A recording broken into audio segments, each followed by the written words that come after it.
আসসালামু আলাইকুম। সবাই কেমন আছেন?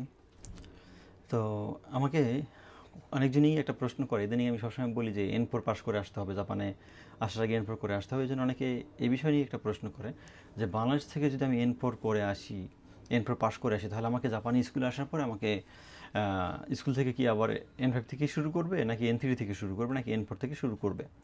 খুবই গুরুত্বপূর্ণ একটা বিষয়, এটা অনেক স্টুডেন্টই জানতে চায়। তো এই বিষয় নিয়ে আজকে কথা বলতে চাচ্ছিলাম। তা এখন মনে করেন আপনাকে কোন লেভেলে দিবে বা কোনখান থেকে শুরু করবে স্কুল আপনাদের পড়াশোনা, এটা ডিপেন্ড করে একমাত্র স্কুলের উপরে। অনেক স্কুল আছে, মানে আপনার বাংলাদেশ জাপানে যত স্কুল আছে সব স্কুলেই আপনি জাপানে আসার পরে পরে একটা লেভেল টেস্ট পরীক্ষা হয়। ওই লেভেল টেস্ট পরীক্ষার উপরে ডিসিশন নিবে স্কুল যে আপনাকে তারা কোন লেভেলে আবার পড়াশোনা শুরু করবে। এখন বাংলাদেশ থেকে অনেকে N5 N4 শেষ করে ঠিকই, বাট জাপানে আসার পর লেভেল টেস্ট খারাপ করে, লেভেল টেস্ট পরীক্ষাটা ভালো দেয় না। তো ভালো না দিলে তখন তাদের ক্ষেত্রে ওই N5 থেকেই শুরু হয়। আর যাদের লেভেল টেস্ট ভালো হয়, মোটামুটি ভালো হয়, তাদের ক্ষেত্রে অনেক স্কুলই আছে N4 থেকে শুরু করে, ক্লাসটা N4 থেকে শুরু করে। কিন্তু অনেক স্কুল আছে যারা দেখা গেছে মোটামুটি ভালো পারে, N4টাও ভালো পারে, তাদের ক্ষেত্রে N4 কিছুদিন হয়তো অল্প কিছু পড়ায় শর্টকাটে কিছু ধারণা দিয়ে তাদের N3 ক্লাস দিয়ে দেয়। এরকম অনেক স্কুল আমি দেখছি অলরেডি। আবার অনেক অনেক স্কুল আছে বাংলাদেশ থেকে N4 করে আসার পরেও আবার এখান থেকে নতুন করে N5 শুরু করে। এইটা একান্তই ওই স্কুলের উপর ডিপেন্ড করে।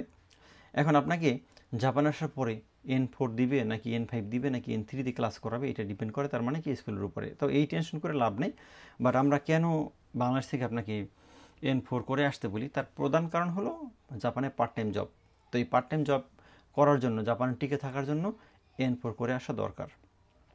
আর হলো যখন আপনার একটা ক্লাসে দিবে, মনে করেন আপনাকে N5 আপনাকে N5 দিয়ে দিল, আপনি বাংলাদেশ থেকে N4 করে আসছেন, N5 দিয়ে দিল।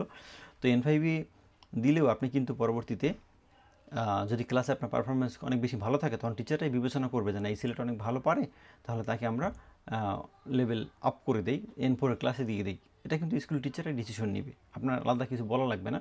স্কুল আপনাদের পারফরমেন্স দেখেই তারা ডিসিশন নিয়ে নেয়। তো এই কারণে শুধুমাত্র জাপানে আসার পরে কোন লেভেলে আপনাদেরকে দিবে সেই চিন্তা না করে বাংলাদেশ থেকে পড়ে আসবেন, কারণ জাপানে আসলে আপনার পার্ট টাইম জব এবং আপনার পরবর্তীতে সেনমন ইউনিভার্সিটি ভর্তি হওয়ার ক্ষেত্রে এটা অনেক বেশি সাপোর্ট দিবে এই ল্যাঙ্গুয়েজ স্কিলটা। এই কারণে এছাড়াও আর একটা জিনিস হলো যে আপনি মনে করেন যে পড়াশোনা বাংলাদেশ থেকে যতটুকুই আপনি করে আসবেন, জাপানে আসার পরে কিন্তু খুব একটা পড়াশোনার সুযোগ থাকে না। এই কারণে আপনি বাংলাদেশ থেকে পড়াশোনা করে আসেন। যদি পড়াশোনা করে না আসেন তাহলে আসলে এখানে আপনার কষ্ট হবে।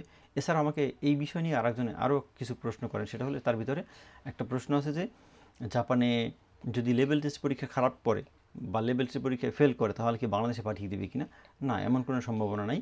লেভেল টেস্ট পরীক্ষা খারাপ করলে আপনাকে বাংলাদেশে পাঠিয়ে দিবে না, আপনাকে হয়তোবা ওই যে N5 ক্লাস থেকে শুরু করবে আর কি, বা এজেন্সিকে ফোন দিয়ে একটু উল্টোপাল্টা বলবে যে তোমার পোলাপান পড়াশোনা করে না, তোমার থেকে আর স্টুডেন্ট নিব না আর কি।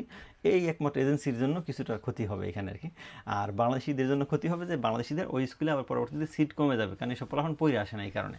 তো এই কারণে বলবো যে পড়াশোনা করে আসেন, আর আপনাকে দেশেও পাঠাবে না। তো এই হলো বিষয় ছিল। আল্লাহ হাফেজ, আপনারা ভালো থাকুন।